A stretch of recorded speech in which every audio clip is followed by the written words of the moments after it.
देश के 6 राज्यों की 7 विधानसभा सीटों के नतीजे आ चुके हैं। हालांकि ये एक छोटा चुनाव था, लेकिन इस उपचुनाव ने राजनीति की दुनिया में बड़ी खलबली मचा दी है।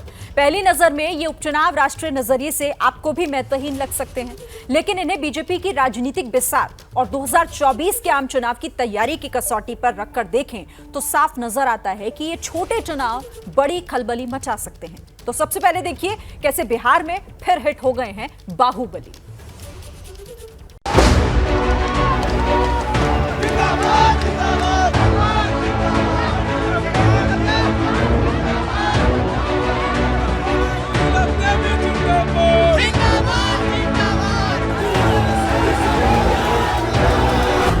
छह राज्यों के उपचुनावों में सबसे गर्म रही है बिहार की मोकामा सीट। पटना से करीब 100 किलोमीटर दूर मोकामा में एक बार फिर बाहुबलियों के बीच जबरदस्त टक्कर हुई। लेकिन इस उपचुनाव में चुनावी मोर्चा बाहुबलियों ने नहीं बल्कि उनकी पत्नियों ने संभाल रखा था।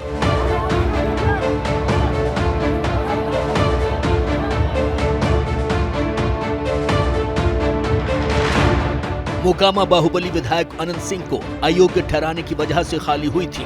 उनके घर से AK-47 राइफल और हथगोले के साथ गोला बारूद बरामद हुआ था। अनंत सिंह इलाके के दबंगों में शुमार होते हैं और उनका रुतबा ऐसा है कि लोग उन्हें छोटी सरकार कहकर बुलाते हैं। मोकामा में अनंत सिंह का दबदबा ऐसा है कि वो यहाँ से 4 बार विधायक चुने गए और जब अयोग्य ठहराए गए तो उन्होंने अपनी पत्नी नीलम देवी को RJD के टिकट पर महागठबंधन का उम्मीदवार बना दिया। जनता हमारे गार्जियन है, उनकी जीत हुई है। मोकामा और भाजपा अहंकारी की हार हुई है। हम लोग पहले से ही जान रहे थे कि जीत हमारी ही होगी, इसमें कोई दो राय नहीं थी और भाजपा के अहंकार उसे ले डूबा। लोहा ही लोहे को काटता है।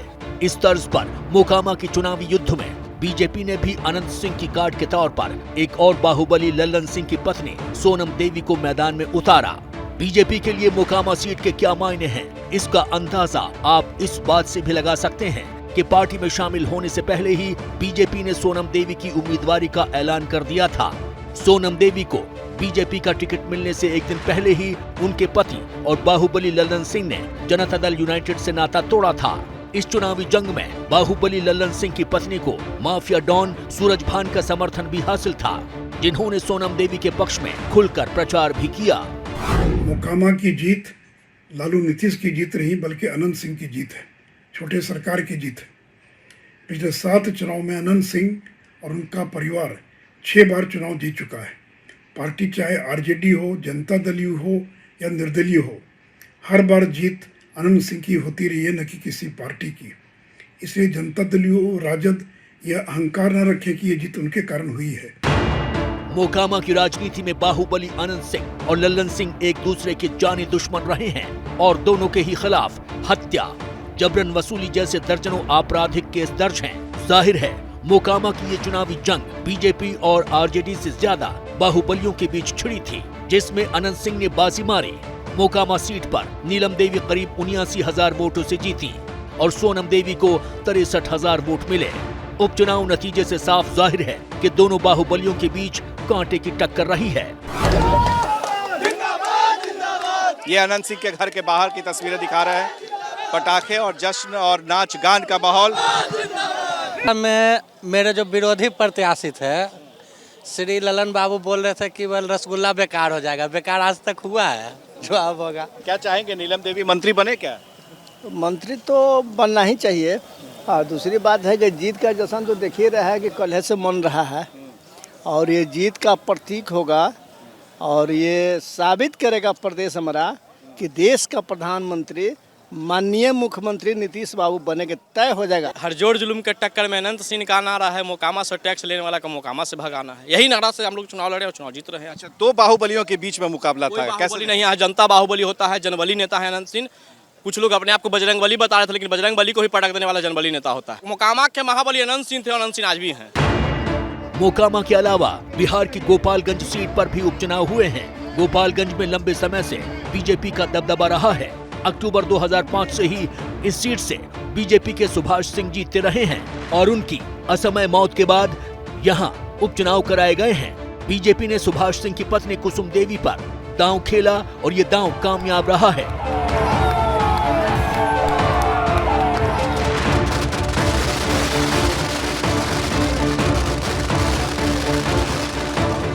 कुसुम देवी करीब 70,000 वोटों से चुनाव जीतकर बीजेपी की सीट को बचाए रखने में कामयाब रही हैं। वहीं आरजेडी उम्मीदवार को करीब 68,000 वोट मिले हैं। जाहिर है गोपालगंज में बीजेपी जीती जरूर है, लेकिन यहाँ मुकाबला कांटे का रहा है। गोपालगंज क्षेत्र की जनता ने सुभाष सिंह को अपनी विनम्र श्रद्धांजलि अर्पित की है। नीतीश कुमार का वहाँ भी जो आधार वोट था, लवकुश और ईबीसी, वो पूरा का पूरा वोट बीजेपी की तरफ खिसक गया। राष्ट्रीय जनता दल ने बीजेपी के आधार वोट में सेंध लगाने का प्रयास किया था, लेकिन उसमें भी उनको सफलता नहीं मिली और पूरी ताकत लगा दिया। हेलीकॉप्टर से ललन सिंह, उपेंद्र कुशवाहा, तेजस्वी यादव घूमते रहे, लेकिन गोपालगंज क्षेत्र की जनता ने उनको वोट नहीं दिया बल्कि बीजेपी को वोट दिया है। बिहार के विधानसभा उपचुनाव में जहां मोकामा सीट पर बाहुबलियों के बीच चुनावी जंग छिड़ी और आरजेडी की जीत ने महागठबंधन की मजबूती का संकेत दिया है, वहीं गोपालगंज की जीत बिहार की राजनीति में बीजेपी को मिल रही बढ़त को दिखा रही है। बिहार की इन दोनों सीटों के उपचुनाव के नतीजों को राष्ट्रीय राजनीति के नजरिए से भी अहम माना जा रहा है। दरअसल नीतीश कुमार के एनडीए से बाहर होने के बाद जहां ये उनका पहला इम्तिहान था, वहीं नीतीश से हाथ मिलाने के बाद ये आरजेडी का भी पहला उपचुनाव था। आरजेडी और नीतीश के महागठबंधन को जनता ने स्वीकार किया या नकार दिया, ये भी इन्हीं चुनावों से पता चलना था। नीतीश से अलग होने के बाद बीजेपी अब अपने दम पर खुद को बिहार में मजबूत करना चाहती है और इसीलिए उपचुनाव के ये नतीजे उसकी राज्य में दशा और दिशा को तय करने वाले हैं। दरअसल बिहार से लोकसभा की 40 सीटें आती हैं। जाहिर है 2024 में होने वाले आम चुनाव के लिहाज से बिहार बेहद अहम है और इसीलिए पीएम मोदी और अमित शाह की बारीक नजरें बिहार के उपचुनाव नतीजों पर टिकी हुई हैं। जिन 6 राज्यों में उपचुनाव हुए हैं उनमें महाराष्ट्र भी शामिल है। मुंबई की अंधेरी पूर्व सीट पर यूं तो शिवसेना जीत गई है, लेकिन अब इस जीत को लेकर ही बीजेपी और शिवसेना के बीच जुबानी जंग छिड़ गई है। शिवसेना के लिए यह जीत खास मायने रखती है, लेकिन इस सीट पर बीजेपी का उम्मीदवार ना उतारने की रणनीति को पीछे हटकर बड़े चुनावी हमले की तैयारी के तौर पर देखा जा रहा है। देखिए मुंबई की अंधेरी ईस्ट सीट के नतीजे क्या दे रहे हैं राष्ट्रीय राजनीति के लिए अहम संकेत।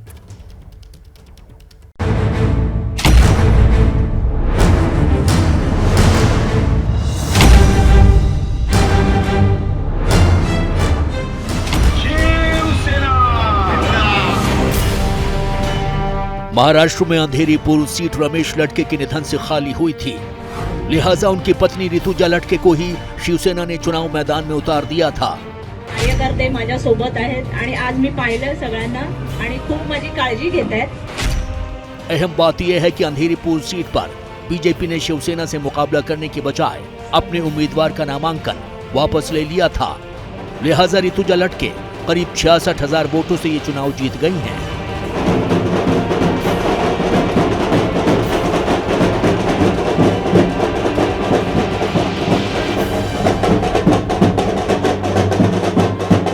मुझे लग रहा है जो परसेंटेज 31.74% वोटिंग हुआ है टोटल, और उसमें से मुझे लग रहा है 90% मुझे ही वोटिंग हुआ है। तो ये सहानुभूति और मेरे पति की मेहनत और उन्होंने जो जनसेवा की है उसका ही रिजल्ट है। शिवसेना भवन में यहाँ पर जो कार्यकर्ता हैं उद्धव ठाकरे गुट के, वो हर्षोल्लास के माहौल में नजर आ रहे हैं, जश्न मनाते नजर आ रहे हैं। बगावत के बाद पहली जीत हम देख सकते हैं अंधेरी उपचुनाव के माध्यम से ऋतुजा लटके उद्धव गुट को। क्या कहना चाहेंगे इस जश्न के माहौल में? जश्न तो होगा ही होगा, ये तो शुरुआत है, ये शुरुआत है और शुरुआत वो भी स्त्री शक्ति ने की है। इसके आगे आप देखेंगे उद्धव बालासाहेब ठाकरे, ये नाव जहां भी होगा वहां जीत पक्की है। मुंबई की अंधेरी पूर्व सीट पर हुए उपचुनाव के नतीजों में सबसे चौंकाने वाली बात ये भी सामने आई है कि यहाँ करीब 12,000 वोट नोटा में पड़ा है, यानी वोटरों ने किसी भी उम्मीदवार के समर्थन में अपना वोट नहीं दिया है और इसीलिए बीजेपी इस सीट पर उद्धव गुट की जीत पर सवाल खड़े करते हुए चुटकी ले रही है। वहीं उद्धव गुट का कहना है कि बीजेपी ने पैसे देकर लोगों से नोटा में वोट करवाया है। जाहिर है शिवसेना में टूट के बाद से ही महाराष्ट्र में सियासी संग्राम तेज हुआ है और अब ये नए मोड़ ले रहा है। एक प्रकार से जो शिवसेना में माहौल छाया हुआ था वो आज के तारीख में हमारे शिवसेना को एक बूस्ट मिल गया, एक ताकत मिल गई कि ये विजय से आप कितना भी नोटा का प्रचार करो, कुछ भी करो, पैसा बांटना पड़ रहा है नोटा दबाने के लिए। इसी में हमारी जीत हो गई थी, पर आज ये डिक्लेयर होना बाकी है कि हम जीत चुके और मुंबई महानगर पालिका पे निश्चित भगवा पड़ेगा, इसमें कोई दुमत नहीं है। जो बीजेपी ने पूरा दाव खेला है नोटा के संग, वो तो सबको दिख रहा है। तो ये जो नोटा की भी जो जिस तरह की चर्चा चल रही है कि ऋतुजा लटके को छोड़ के दूसरे नंबर पे जो सबसे ज्यादा मतदान हुआ है वो नोटा को हुआ है, वो मत पहले मैं आपको बताऊं किसके हैं। वो मत बीजेपी के हैं, मनसे के हैं, और ये कुछ जो गद्दार हैं उनके समर्थकों के मत है। लोगों को लगता था अरे उद्धव साहब को मुख्यमंत्री के चेयर से नीचे उतार दिया, अभी शिवसेना खत्म हो गई, शिवसेना का धनुष्यबाण सीज किया, अभी शिवसेना खत्म हो गई, ये 40 MLA उधर गए तो शिवसेना खत्म। अभी ये लोगों ने दिया हुआ जवाब है, ये करारा जवाब लोगों ने दिया है कि शिवसेना को आप कितना भी सताइए, उसको कितना भी तकलीफ दे दो, लेकिन शिवसेना हमेशा जीतेगी। उन्होंने पूरी बाजी लगाई थी लेकिन वो हार गए, हम लोग जीत गए, हमारी जीत पक्की थी और हम जीत गए, हम भारी मतों से जीत गए। बीएमसी चुनाव के पहले निश्चित तौर पर शिवसेना खासतौर से उद्धव ठाकरे गुट के लिए एक बड़ा बूस्टर जो है ये चुनाव के नतीजे जो है साबित होंगे, क्योंकि लगातार जो नैरेटिव सेट करने की कोशिश की जा रही थी कि उद्धव ठाकरे कमजोर पड़ गए हैं और जिस तरह से सत्तांतर हुआ है उसके बाद, लेकिन ये जीत उनको काफी बूस्टर डोज देगी और कार्यकर्ताओं में भी उत्साह जो है बढ़ाएगी। सवाल ये है कि अंधेरी ईस्ट में उम्मीदवार न उतारकर बीजेपी ने क्या कोई अंधा दांव खेला है? जानकारों का मानना है कि अंधेरी ईस्ट में बीजेपी ने एक खास रणनीति के तहत उम्मीदवार हटाकर शिवसेना को एक तरह से वो कवर दिया है। दरअसल ये उपचुनाव जहां बीजेपी और शिवसेना के एकनाथ शिंदे गुट की पहली चुनावी अग्नि परीक्षा था, वहीं कांग्रेस, राष्ट्रवादी कांग्रेस यानी एनसीपी और उद्धव ठाकरे के नेतृत्व वाले शिवसेना गुट की ताकत को भी दिखाने वाला था। शिवसेना के दोनों गुटों के साथ महाराष्ट्र के दो बड़े गठबंधनों की ताकत का पैमाना बने इस उपचुनाव के नतीजे का सीधा असर बृहन मुंबई महानगर पालिका यानी बीएमसी के होने वाले चुनावों पर भी पड़ना तय था और इसीलिए बीजेपी ने उपचुनाव की बजाय सीधे बीएमसी में विरोधियों से भिड़ना बेहतर समझा है। जाहिर है महाराष्ट्र की राजनीति में बीजेपी जोखिम उठाने के मूड में नहीं है। देखिए, 6 राज्यों के उपचुनाव में बीजेपी का प्रदर्शन सबसे बेहतरीन रहा, वही कांग्रेस और ज्यादा कमजोर नजर आ रही है। लेकिन सबसे बड़ा झटका आम आदमी पार्टी को लगा है। पंजाब में जीत के बाद बुलंद हौसले के साथ केजरीवाल राज्यों में पार्टी को मजबूत बनाने में जुटे हुए हैं, लेकिन उनके गृह राज्य हरियाणा में ही आम आदमी पार्टी के उम्मीदवार की जमानत जब्त हो गई है।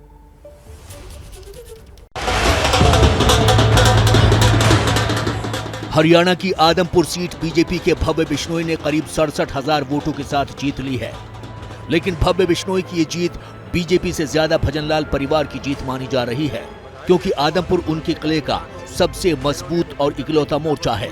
इस उपचुनाव में कांग्रेस के जयप्रकाश दूसरे नंबर पर रहे और उन्हें करीब 51,000 वोट मिले हैं, लेकिन आम आदमी पार्टी का बहुत बुरा हाल हुआ है। 3,420 वोट पाने वाले आपके उम्मीदवार सतेंद्र सिंह की जमानत जब्त हो गई है। हमारे परिवार को मजबूत और कायम रखने का काम किया और जात पात के नाम पर राजनीति करने वालों को, झूठ फरेब और सभ्यता की राजनीति करने वालों को बाहर का रास्ता दिखाने का काम किया। ये जीत चौधरी भजनलाल परिवार और आदमपुर की 54 साल के विश्वास की है और ये जीत श्री नरेंद्र मोदी जी और श्री मनोहर लाल जी के नेतृत्व की है।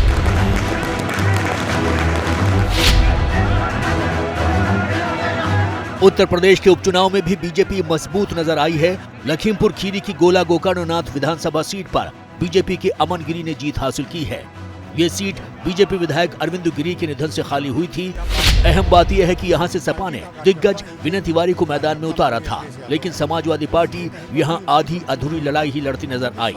अखिलेश यादव ने प्रचार नहीं किया, जबकि योगी आदित्यनाथ यहां प्रचार करने पहुंचे थे। लेकिन अहम बात यह भी है कि तमाम ताकत झोंकने के बाद जहां बीजेपी को करीब 1,24,000 वोट मिले, वहीं सपा के खाते में करीब 90,000 वोट आए हैं और वोटों का ये कम फासला भी नई राजनीतिक संकेत दे रहा है। उधर उड़ीसा में भी धामनगर विधानसभा सीट को बचाए रखने में बीजेपी कामयाब रही है, लेकिन तेलंगाना की मुनुगोडे सीट टीआरएस के खाते में गई है और कांग्रेस ने ये सीट गंवाई है। जाहिर है 6 राज्यों में हुए 7 उपचुनाव में जहां कांग्रेस लूजर नजर आ रही है, वहीं नतीजों से बीजेपी के हौसले बुलंद हैं। क्या मजबूरी है मेरी, बताइए। मैं अभी आपको बताती हूँ कि मैंने ओए होए होए होए होए, नमकीन के चटकारे लेते हुए टकटकी मार के डिबेट शो को पॉज रिपीट कर करके देख रहे हैं जोगिंदर जी। इनकी तरह आप भी देखें अपनी फेवरेट डिबेट्स को रिपीट कर और डाउनलोड कीजिए एबीपी लाइव ऐप अपने स्मार्ट टीवी पर।